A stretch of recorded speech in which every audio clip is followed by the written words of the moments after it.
দ্বিতীয়বার খাওয়া দেওয়ার জন্য আমাদের তুফান ভাই জায়গা দেখতে নামলো। তৃতীয় খাওয়া দেওয়া হচ্ছে, এটা শেষ খাওয়া। দেখা যাক এবার মাছ উঠে কিনা। সুন্দর মেঘ করেছে আকাশে। দুইজন নৌকা চালিয়ে নিয়ে যাচ্ছে, 7-8 দিয়ে নৌকা চালাচ্ছে। এবার একজন। খুবই সুন্দর পরিবেশ হয়েছে, এবার ছায়া পড়েছে, আকাশে মেঘ দেখা যাচ্ছে। জানি না মাছ পাবো কিনা, তবে আশা করতে দোষ নেই।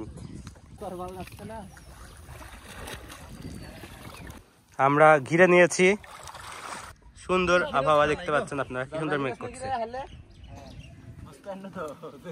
আমরা আমাদের কাঙ্ক্ষিত জায়গা ঘিরে নিয়েছি।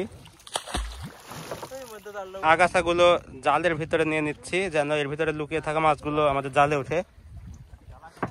মাছ মারতে হলে কিছু টেকনিক অবলম্বন করা লাগে, এটা তার মধ্যে অন্যতম টেকনিক, যে মাছ জঙ্গলে থাকে।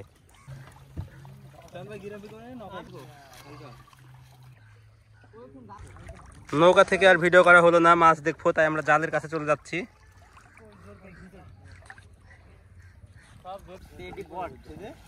দুজন জালের বটে বসে আছে, জাল উঠছে না। শিবানুয়া বসে আছেন নাকি? না দাও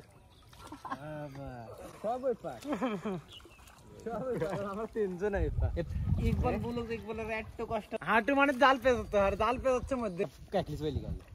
হাফকে দুজনের দুই পারে দেখছে বুয়ালটা লাও গো, এতো লাভ দিচ্ছে গো। এরে এত লাভ দে মাছ গো ভাই। হ্যাঁ বসি বাইরে বসি আছে,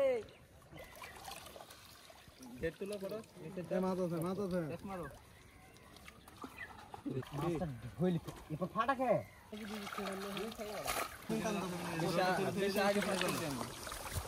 একটা ধরে রাখো আর একটা টানো জালে তলে দিবি। স্যার একটু গোটা দিছো তিনজন আর ওপর বেশি মানে না, এদিকে একটু সরাই সাথে লাগা না। ও তুমি তো হাতে বকছো বড় তো মোছন আল্লাহ বাটে 10 টাকা উঠে ফেলেছি চুরি। ওই কাকা কিছুই নেই, পুরাইলো। সাইড কর, সাইড কর। পিয়ালি নো পিয়ালি কই দেখি দাও। তো ঢাকা কই? Wow, absolutely insane. সেই সুন্দর মাছ। ঢাকা নকালি দেখো থাকবি না, হাতে ফুট দিলাম নাই। এদিকে আসতে মাছ গেলে তাহলে তো ঢাকা তত বাঁচা না। বাঁচা গেল সব।